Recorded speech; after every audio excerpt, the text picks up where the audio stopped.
तर good morning guys. आणि आज मी सकाळ सकाळी हे बघा टेरेस गार्डनवर प्लेट घेऊन कशासाठी आल्या तर तुम्हाला काढल्यानंतर दाखवते. चला काय काय आलं तुम्हाला दाखवते या. तर आपण टमाटर काढूया आधी. हे बघा टमाटर लाल लाल झाले, ती छोटी छोटीच आहे ती. पण मी काय करते, पूर्ण लाल झाले की आपलं सियाला तेवढंच भाजी करायला येते, ऑर्गॅनिक भाजी डब्याला. आणि तिच्यापुरती सहज छोट्या छोट्या टमाटरची तिच्या डब्यापुरती निवांत होते. हे बघा मस्त होते तेवढीच. अजून एक आहे इथं, हे बघा छोटीच टमाटर आहे ती इथं. बघा इथं अजून थोडं हे आहे ती. हे बघा आता टमाटर तर काढल्यात, अजून थोडे आहे ती पिवळी आहे ती काही काढत नाही. तर वांगी काढूया चला. तर वांग्याला कसं होतं आहे, एक हातात फोन धरून तुम्हाला काढूनच दाखवते. मला असं हातात धरून फोनला धरून आणि काढायचं कसं का की काटेरी वांगी आहे ती. काटेची वांगी असल्यामुळं काय होते, त्याला 2 हात लागतात आणि व्यवस्थित काढायला लागते, नाही तर हाताला लागते काटं. तर चला काढून दाखवते. तर बघा गाईज, बघा आता ही 5वी वेळ आहे आपल्या टेरेसवरनं वांगी मिळतात आपल्याला. आणि बिना केमिकलची ताजी ताजी वांगी. पण हे काटा असल्यामुळं ना मला एका हातात फोन आणि एका हातानं वांगं काढायला येत नव्हतं, त्यामुळं फोन ठेवून हळूच काढली. हे काटा लागून ना मला माझ्या बोटाला कुरूप झालेला आहे. हे बघा तुम्हाला दाखवते. हे बघा इथं दिसत असणार, इथं मधल्या ह्या बोटाला, ह्यावाल्या बोटाला तर कितीतरी आपल्या कुरूप पट्टी आणून लावली, त्यामुळं थोडंसं बरं झालेलं आहे. नाही तर इथं काटा घुसल्यामुळं ना मला काही कामच करता येत नव्हतं. एवढं म्हणजे सुजायचं बोट आणि असं टोचल्यासारखं व्हायचं. तेव्हा म्हणलं आता असं काही घाई करायची नाही, हळूहळू कामं करायची. तर ही काट्यानं भयानक काटायचं. आणि काकांना मी सांगितलं होतं काट्याचे वांगे आणू नका, काटे वांगी प्लेन बिगर काट्याच्या वांग्याची रोपं आणा. पण ही काटेरी काटं वांगी मिळाल्यात, त्यामुळं लई जपून करायला लागते. तर चला आता आपल्या टेरेसवरनं एवढं निघाले, अजून बघूया आहे का एखादं टमाटर पिकलेलं. आता इथं बघा मिरच्या पण लागायला लागल्या त्या सगळ्या झाडांना. हे बघा इथं दिसत असेल तुम्हाला. हे बघा इथं बघा हे छोट्या झाडाला 3 मिरच्या लागल्यात लांबड्या. इकडं आहेत 2 आणि इथं 1 आहे. आता सगळ्यांना फुलं लागायला लागल्यात. आणि ही आपली शिमला मिरची बघा इथं एक आहे. ही बघा मुळा. तर बीट काय आला नाही, बघूया आता कधी येतं आहे बीटचं रोप. हे बघा बीट इथं लावलं होतं पण बीट काय आलं नाही आहे. आता मी काय करते, 2 बिया टोकून ठेवते, म्हणजे आल्या तर आल्याच नाही त्या.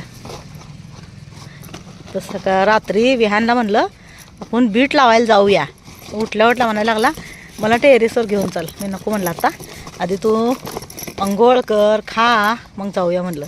मग जरा गप बसला, त्याचा रडायला लागला होता. तर चला आता आल्यानंतर ना दुपारी नाही तर 4 वाजता मग यात बीटचं बिया तुम्हाला लावून दाखवेल. हे मुळा तर आलेला आहे.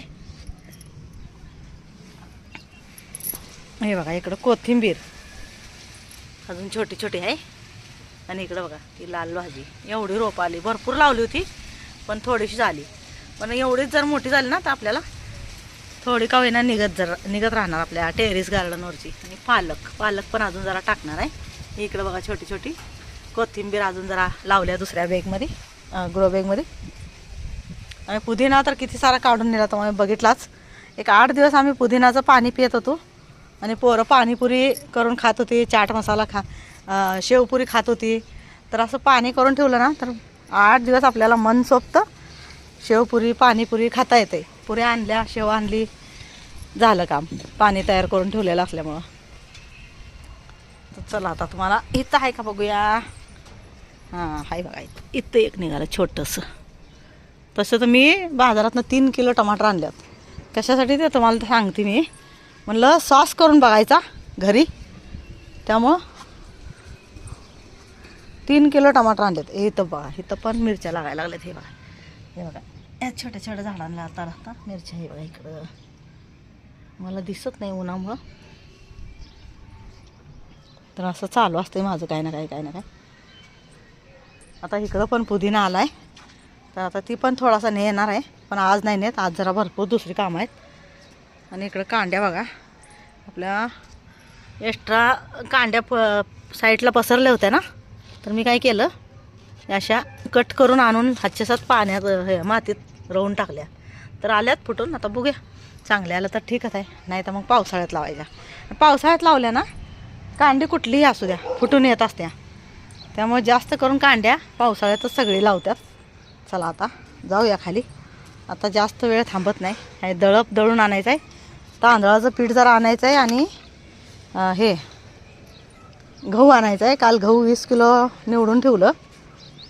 चला आता जाऊया. कोबी पण छान यायला लागलं आहे. मध्ये मध्ये काय झालं होतं, कोबीला कीड लागली होती. हे बघा, कोबीला कीड लागली होती ह्या छोट्या रोपांना. मग ती खिडकी पानं काढून त्याला जरा चांगलं उन्हात ठेवलं. उन्हामुळं काय होतं आहे, कीड कमी लागत्या झाडांना. भाजीपाला असू द्या, कुठलं काय असू द्या. पण जास्त ऊन झालेलं पण चालत नाही. त्यामुळं ऊन जर जास्त असलं तर त्या झाडांच्या बुडात का नाही गारवा ठेवायचा. गारवा असला तर मग झाडांना काय होत नाही, झाडं मरत नाहीत. त्यामुळं हे बघा, आत खाली थोडासा ओलावा ठेवलेलाच आहे. आणि इकडं कोबी आला, ही सगळ्यात पहिला कोबी आहे. एक आला, 4 रोपं लावली होती, त्यातलं एकच आलं होतं. आणि हे बघा, इथं आहेत आता 4-5 रोपं. तर बघूया त्यातली किती आहेत आपल्याला कोबी खायला मिळत्या टेरिस गार्डनवरची. तर वांगीन टमाटर तर हे बघा आता तुम्हाला दिसलीच किती निघाली. अशी ही 5वी वेळ आहे वांगी काढायची. तर एका वेळेत ना अशी 5-6 वांगी निघतात. आता हे बटाटा, टमाटर आणि वांग असं मिक्स भाजी केली ना छान लागतं. तर चला जाऊया आता. हे बघा आज आणि फुल उमललं आहे बटाट्याचं, किती छान आलं आहे बघा. आणि मी तुम्हाला विचारलं होतं की कमेंटमध्ये नक्की सांगा की ही झाड कशाचं आहे. तर तुम्हाला जर झाडांचं नॉलेज असलं आणि झाडांची माहिती असली, म्हणजे पाल्यावरनं आपण ओळखायचं कुठलं झाड कसं असतं आहे आणि कुठल्या झाडाचा पाला कसा असतो आहे, हे पाल्यावरनं ओळखायचं. तर हे बघा बटाट्याचा. आणि मी काही लावलेलं नाही आहे, ते आपल्या किचन वेस्ट आणते ना मी, त्यात एखादी साल असते ना, त्याला अंकुर फुटलेला असतं आहे.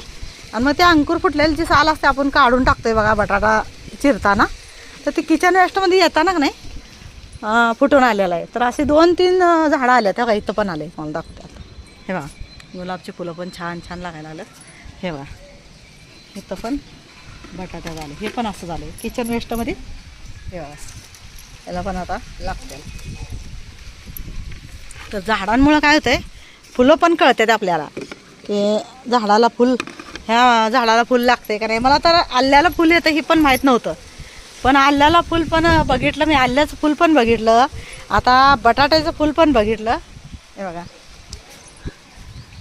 किती छान आले. आता बटाट्याचं फुल पण बघितलं, किती मस्त दिसते. निसर्गानं आपल्यासाठी भरपूर, म्हणजे खुश राहायसाठी ना भरपूर झाडं एवढी छान छान लावलेले दिलेले आहेत ना, त्या झाडांना बघूनच आपण खुश झालं पाहिजे. आपल्याला धन दौलतची गरज नाही जास्त, जेवढी जरूरत आहे तेवढी देवाने सगळ्याला दिली पाहिजे. आपण म्हणतोय ना, मी म्हणत्या की असं वाटणार तुम्हाला की काकू काय म्हणतात, पण जेवढी जरूरत आहे तेवढी देवाने सगळ्याला द्यावी. गरज धरतीवर माणूस आले म्हणल्यावर त्याला थोडंसं पैशाची गरज असते जगायसाठी. तर जगायसाठी गरज असते म्हणल्यावर हे असं आपलं झाडाझुडपात सुख हुडकायचं. पैसे कमी असलं तर टेन्शन न घेता, कर्ज न काढता त्या झाडात सुख हुडकायचं. अशी छान छान झाडं लावायची, फुलं लावायची, भाज्या लावायच्या. जागा नसली ना, आणि आपल्या दारात जागा जर असली, मी आता जाता येता बघते दारात पण भरपूर जागा असते लोकांच्या, पण त्यांनी काय करतात साईडला म्हणजे कचरा, पाणी आणि असं साधं शेवरीचं जर कंपाऊंड केलं ना तरी पण आपल्याला भाजीपाला मिळेल दारात झाडांचा.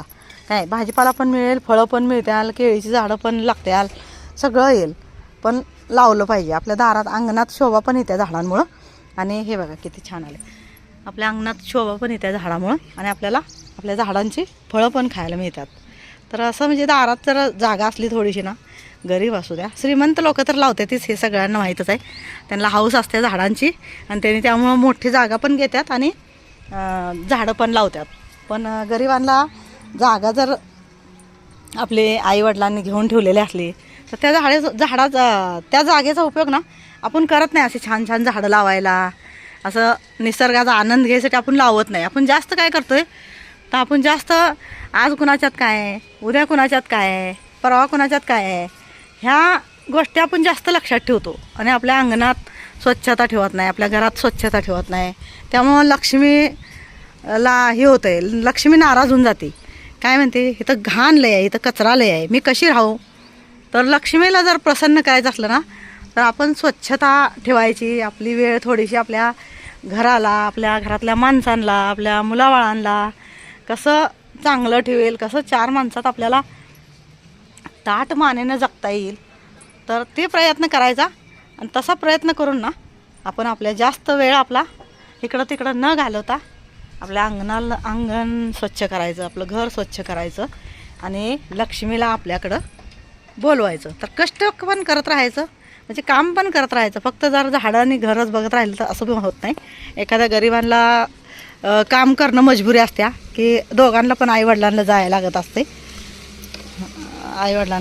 असते, पण काम करणं जरुरी असते. मी ती म्हणत नाही की काम सोडून करा, पण कसं असतं आपण गरीब मध्यमवर्गीय तरी थोडंसं म्हणजे बऱ्यापैकी पैसा कमवत असतात. पण गरीब जे असतात ना, आपल्या मध्यमवर्गीय माणसापेक्षा खालची लोक जी असतात ना गरीब, त्यांना काय होतं आहे, जागा पण नसते, घरदार नसते, भाड्यानं राहायचं असतं. मग हे असं सगळं लावायचं म्हटलं तर त्याला होत नसते आणि ते प्रयत्न पण करत नसतात. जर जागा दारात स्वच्छ असली ना तर तिथं पण अशी झाडं लावून आपण आनंद घेऊ शकतो. आणि आपल्या मुलाबाळांना काय होतं आहे, अशी झाडं लावली ना तर आपल्यापासून मुलाबाळांना पण आवड निर्माण होते झाडं लावायची. हे अशी बघा आता किती छान वाटायला लागलं. मला वाटलं आता ह्याच्यात येत नाही ड्रममध्ये, पण बघा आणि 2 दिवस एकदम खाली पडली होती पानं सगळी, तर मला वाटलं आता वाळून गेलं एवढं मोठं झाड. पण आणि आज जरा टवटवीत एकदम ताट मानेने उभा राहिलेलं दिसलं, मन प्रसन्न झालं. तर मुलांसाठी आपण लोकांच्या दारात लावण्यापेक्षा ना आपल्या दारात तर एकदम गरीब लोकांना म्हणजे माझं म्हणणं आहे की असं तुम्ही करा. आपल्या दारात जागा असली ना तर एकदम स्वच्छ करायचं. आणि कंपाऊंड म्हणजे काय, आपण पैसे खर्चूनच कंपाऊंड करता येतं असं नाही आहे. मी पण तुम्हाला सांगते, माझ्या जुन्या घरी ना माझा अर्धा गुंठाच जागा होता. तर त्या जागेत मी काठीचं बांबूच्या काट्या रवून हातानंच रवल्या आणि आडव्या उभ्या शेवरीच्या काट्या, आपल्या बांबूच्या काट्या जशा असेल तशा वाकड्या तिकड्या काट्यांनी ना कंपाऊंड करून मी झाडं लावली होती. आणि दारात पण थोडी जागा होती, मोकळी जागा होती, ओपन पीस, तिथं पण मी नारळ झाड असं लावलं होतं मोठं. ते आम्ही आल्यानंतर नारळ लागलं.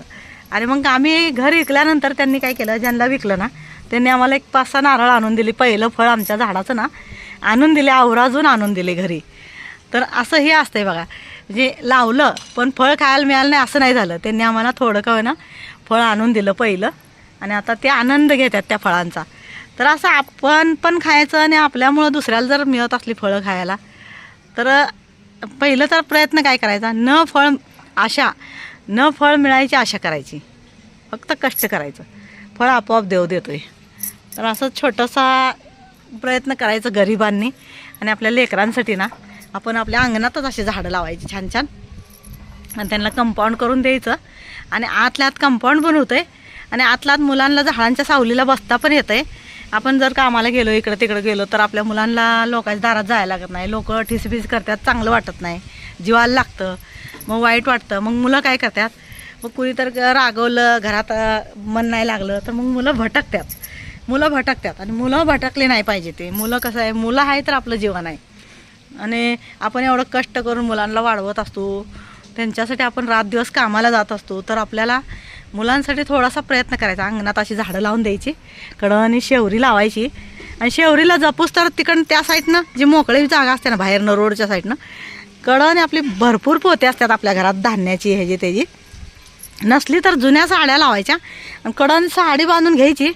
काय लाजलं नाही पाहिजे, लाज वाटली की आपण गेलं एवढं लक्षात ठेवायचं, लाजलं नाही पाहिजे.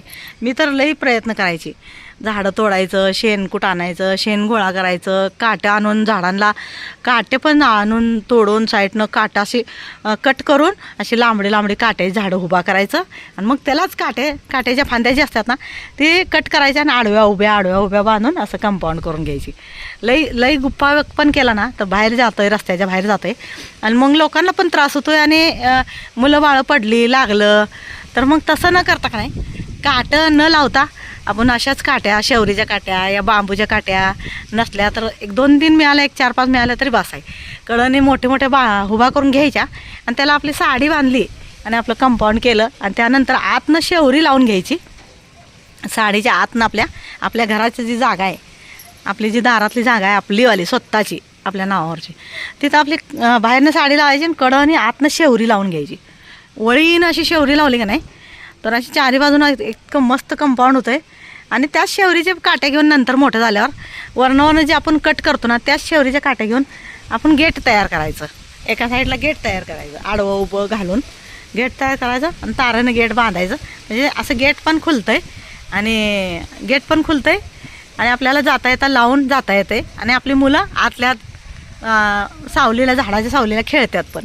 तर असा माझा छोटासा प्रयत्न मी करत आलेले, त्यामुळं मला अनुभव आला आहे. आणि मला कसं कुणी मुलांना कुणी कावलं नाही पाहिजे, या कुणाला आपल्यामुळं आणि आपल्या मुलांमुळं कुणाला त्रास पण झाला नाही पाहिजे आणि कुणी ठिसीपिसी पण केलं नाही पाहिजे. तर ही माझा पहिला प्रयत्न असायचा. म्हणून मी माझ्या मुलांना कुठं सोडलं नाही. जेवढं होईल तेवढं ना प्रयत्न केला की आपल्या समोरच आपली मुलं वाढली पाहिजे. ते तर एखाद्याला नाईलाज असतो, कामाला जायला लागतं. काकूला माहीत आहे, काकू पण गेलेले आहे कामाला, मला माहीत आहे कसं अडचण येते त्या, कशी मुलं बाहेर फिरते ती, नाईलाज असतो. आईला तेवढं रागवून रात दिवस रागवत असत्या, मारत असत्या. पण कसं होतं आहे, आई बाहेर गेली की मुलांना बाहेरची पोरं असतात ते बोलवतातच, या रे इकडं खेळायला, या इकडं असं करूया, चला फिरूया, इकडं तिकडं फिरूया, मग ह्या गल्लीत फिर त्या गल्लीत फिर, असं करत करत लहानपणापासून मुलाला बाहेर फिरायची सवय लागते. आणि मग मूल ते मोठं झालेलं असतंय त्यावेळेला 14, 15, 13 वर्षापासून मुलांना कसं असतंय, मग ते लहानपणी जे मूल बाहेर फिरायला शिकलं तर मग 13-14 वर्षात झालं की मग ते मूल काय होतंय, बाहेरच्या जास्त बिघडलेल्या मुलांमुळं त्याला पण मग टेबल सीटने, चबल सीटने ते गाडीवर न्यायचं, लांब लांब फिरवायचं, मग तंबाखू, मावा, गुटखा खायला शिकायचं, मग वाईट वळण लागायचं. मग आईबापाचं एवढं कष्ट केलेलं, एवढं रात दिवस ते बाहेर जाऊन काम करून येतात, सकाळी लवकर जायचं, रात्री उशीर नाही यायचं, मग तेवढ्यातनं मुलांना जेवण पाणी करून घालायचं. हे किती म्हणजे कष्टाची कामं असतात. त्यांच्या शाळेची जुळणी करायची, त्यांच्या कपडे लत्ताची करायची, भाड्यानं असलं तर भाड्याची जुळणी करायची. हे एवढ्या सगळ्या परिश्रमातनं त्या आईवडील मुलांना मोठं करत असतात. पण काय होतं आहे, ही दुनिया जी आहे ना, दुनिया गरिबाला अशा वाईट गोष्टीला वळवत असत्या. तर ह्या दुनियापासून जर वाचवायचं असलं, आपण छोट्या छोट्या गोष्टीतनं मुलांना शिकवायचं आणि आपल्याला जेवढं होईल तेवढं आपल्या दारात झाडाखाली बसून अभ्यास करा आणि घरातच राहावा आणि घरात राहून जेवण व्यवस्थित करा, अभ्यास करा आणि मग थोडंसं झाडाखाली खेळा. तर असा माझा छोटासा प्रयत्न असतो तुम्हाला सांगायचा, का की मी पण त्यातनंच आलेले आहे, त्या अडचणीतनंच मी पण सफर केलेला आहे आणि त्या अडचणीतनंच मी इथवर आलेले आहे आणि त्या अडचणीतनंच मला शिकायला मिळालेलं आहे की दुनिया कशी असत्या, मुलांना कशी वाईट वळणाला लावायला बघत असत्या. तर त्या सगळ्या संकटातनं वाचवत आपण आईवडील म्हणून सगळेच, वाईट आईवडील असू नाही तर चांगले असू द्या, वाईट काय आपण परिस्थितीनं होत असतो. वाईट माणूस काय आईच्या पोटातनंच जन्म झाल्यापासूनच वाईट नसतं मूल, पण त्याला कसं आहे परिस्थिती, वाईट बाहेरची दुनिया आणि परिस्थिती, त्यामुळं ते वाईट होत असतं आणि वाईट झालेलं असतं. पण वाईट न होता जास्तीत जास्त आपल्या संकटावरनं मात देत चांगला जगायचा प्रयत्न करायचा, मुलांनी मुलींनी पण आणि आईवडिलांचं ऐकायचं. चला आता या झाडांमुळं मी तुम्हाला माझा चेहरा दाखवला आहे की या निसर्गात राहावा आणि निसर्गात आपल्या जीवनाला स्वर्ग करा.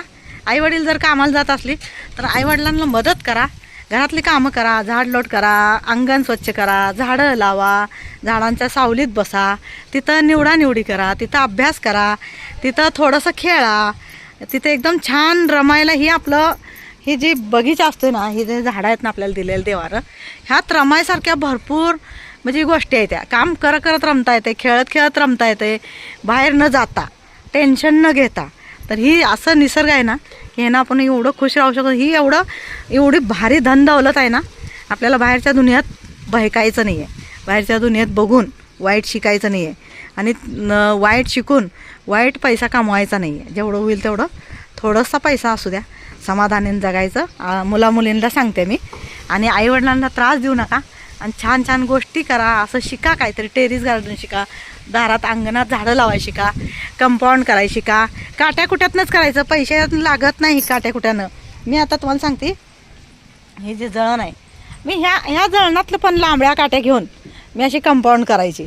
तिकडं पण जळण आपण झाडाचं तोडलं ना, तर त्या काट्या पण वाकड्या तिकडं असू द्या, त्याला जी खोंबारा लागायची बाजू असते ना, ती रस्त्याला न करता आत करायची, आपल्या साईडला करायची, म्हणजे दुसऱ्याला पण त्रास झाला नाही पाहिजे. आणि ते जे लाकडं राहतात ना, त्याला आपण काहीतरी बॉटल ही त्या खोंबारा लागावं नाही म्हणून बॉटल ठेवायची, म्हणजे आपण उठता बसता वाकलं केलं तर आपल्याला लागत नाही. तर असं काहीतरी आयडिया करून कंपाऊंड करायचं आणि मुलांना पण शिकवायचं. तर असं आम्ही अतुलाजीला पण दीदीला पण असं लहानपणापासून मी काही ना काही ॲक्टिव्हिटी घरातल्याच द्यायची. आणि त्या ॲक्टिव्हिटीमुळं त्यांना एवढं नॉलेज आलं आहे ना, की आता जर समजा मला काय झालं आणि मी गेली, आता माझं काही वय झाले म्हणल्यावर मी कधी पण जाऊ शकते, तर मी गेले, तर मुलांना एवढं शिकवलं की तुम्ही कसं जगायचं. आपल्या घरातच एवढ्या साऱ्या गोष्टी असतात ना, की आपल्याला न विकत घेता आपण भरपूर काय ॲक्टिव्हिटी मुलांना शिकवू शकतो, न पैसे खर्चता. तर ह्या तुम्ही पण प्रयत्न करत राहा ह्या गोष्टीचा. आणि सुख घ्या. सुख म्हणजे नेमकं काय असतं, तर हे असतंय, हे आपलं निसर्गरम्य वातावरण. सुख म्हणजे नेमकं काय असतं, तर हे असतं. तर काकूची छोटंसं म्हणजे छोटं आहे माझं, जास्तच व्लॉग मोठा असतो या, आणि मी जास्तच बोलते. मला म्हणतात की काकू लय बोलता तुम्ही, लय रिपीट करता. त्या लोकांना कळणार नाही ह्या गोष्टी. माझ्या गोष्टी माझ्यासारख्या जे संकटातनं वर येणारी लोक आहेत त्यांना कळतात त्या. आणि त्यांनी त्यांच्या मुलांना 2 गोष्टी जर माझ्या कामाला आल्या त्यांच्या मुलांना शिकवायला. कसं होतं, आईवडील जे असतात ना, ती भेट असतात. आईवडील काय असतं, ती भेट असतात मुलांना. कसं सांगू, ऐकत नाही, अजिबात ऐकत नाही, मुलगी ऐकत नाही, मुलगा ऐकत नाही, जीवाला लागतंय, मुलं अजिबात ऐकाय सोडून दिलंय, असं ना जीव नकोशी होऊन जातो आईवडिलांचा. मला माहीत आहे ना, मी त्या संकटातनं आलेले आहे. त्या संकटातनं मी आलेले आहे. हे बघा आमचा राजा आला, तर त्या संकटातनं मी आलेले आहे. आणि ती संकटं मला मेल्यासारखं अजून पण जाणीव होत्या त्या गोष्टीची, की मी मरून जगून हे तुम्हाला दिसत्या. मी मरून किती वेळा तरी उभा राहिलेले, किती वेळा मेलेले, आणि किती वेळा त्यातनं उठून उभा राहून तुमच्यापर्यंत मी पोचत्या. तर माझ्या अडचणी मला माहीत आहे, त्या काय आहे, त्या मला किती टेन्शन आहे ते मला माहीत आहे. पण मी टेन्शनमधनं पण मी तुम्हाला चांगलंच सांगणार. मला कसं आहे माहिती आहे का, माझी जशी मुलं आहेत तशी मी सगळ्यांची मुलं समजते. आणि मला असं वाटतं की सगळ्यांच्या मुलांनी असंच मुलींनी ना आईवडिलांचं ऐकावं. आईवडिलांना नाराज नाही करायचं, आपली जिंदगी संकटात टाकायची नाही. आपल्या जीवनाला सुखी करायचं असलं तर आपण घरातच छोट्या छोट्या गोष्टींना आनंद घ्यायचा, न पैसे करायचा, आईवडिलांना न पैसे मागायचं. जास्त पैसे चांगलं नसतं, जास्त पैसे माणसाला संकटात टाकतं. तर थोडं पैसे असू द्या, त्यात सुख हुडकायचं आणि सुख भोगायचं. हे बघा माझं निसर्ग, याला पण कष्ट घेतलं म्हणून आज नारळ पाणी आपण पितोय. झाडाची सावली खाली मिळत्या गाड्या लावायला. आणि आपण झाड पण लावताना आपल्या जागेत लावायचं, म्हणजे उद्या कुणाला शेजारी त्रास नाही झाला पाहिजे. मला कसं वाटतं, आपण सगळ्या गोष्टी करा, पण शेजारी कुणाला एकमेकाला त्रास नाही झाला पाहिजे. ना आपल्या कचऱ्याचा झाला पाहिजे, ना आपल्या झाडांच्या अडचणीमुळं त्यांना झाला पाहिजे, ना आपल्या गाड्या आपण लावतो त्या गोष्टीचा पण लय आपण विचार करायचा. आपण दारात झाडं लावली तर आपल्या दारात आपल्या गाड्या उभा राहतेल्या. आणि आपण झाडं लावली तर आपल्या झाडाचा कचरा जर दुसरीकडे जात असला तर झाडून आपला काढायचा कचरा आणि आपल्या झाडांच्या बुडातच टाकायचा, ते खत तयार होत असतं. तर असं आपण ईर्ष्या वाईट गोष्टीची नाही पाळायची, ईर्ष्या चांगल्या गोष्टीची, म्हणजे आपल्या मनात उतरवायची, आपल्या डोक्यात ठेवायचं विचार की ईर्ष्या करा पण चांगल्या गोष्टीची करा. एकमेकावर जळण्यात, एकमेकाच्या दारात कचरा टाकण्यात, एकमेकाच्या त्याच्यात एवढं कसं आहे आमच्यात का नाही आहे, ह्या अशा तुच्छ विचार करण्यात घालवू नका. वेळ आणि आपलं जीवन आणि आपली ही वेळ आहे ना, लई अमूल्य आहे, त्याचं मोल नाही आपण करू शकत. तर त्या गोष्टी आपण लक्षात ठेवून जीवनात आपल्या छान जगून दाखवायचं. तर चला आता जाते मी. मला बाय करा. इथं आले बघा, ही माझा छोटासा मित्र. बाय.